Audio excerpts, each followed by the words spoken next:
Pia hii kinyozi yako ina trend sana. Sana. Hapa tunanyoa, tunafanya scrubbing, everything. Sasa mimi nataka kuscrub sasa.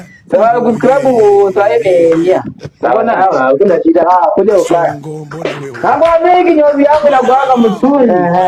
Unaona hii kinyozi? Hii kinyozi watu wanaipenda sana hii kinyozi. Na mbona unanifunga na nguo ya wanawake? Wewe kuja hapa kuscrub ama kujua nguo za wanawake. Endelea basi. Bwana. Kwa mbona kuscrub? Sawa, nimetulia bwana. Sawa. Unajua nyinyi mnapenda kubadilia kazi za watu sana. Unakuja kwa kinyozi.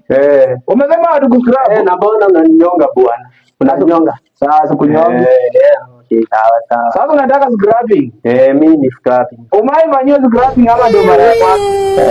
Fanya scrubbing nimeshaifanyia. Sawa. Siku moja utakoma. Sasa ndugu yangu scrubbing hapa. Hii hatari. Hapa watu wanaipenda kabisa. Bwana, kwani hii ni unga ya ugali bwana? Hii ya ugali ndio nakufanyia scrubbing. Hii ni unga ya ugali bwana. Bwana. Hii bwana. Tulia.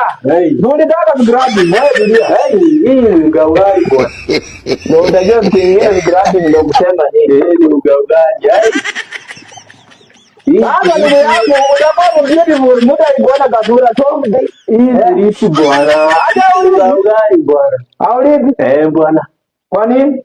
Si unga ugali. Unga ugali hapa scrubbing. Wewe. Bwana. Unafanywa scrubbing. Unijidanganya wewe na pesa yangu wewe. Unijidanganya. Hii ni unga ugali. Sasa ndio hiyo story.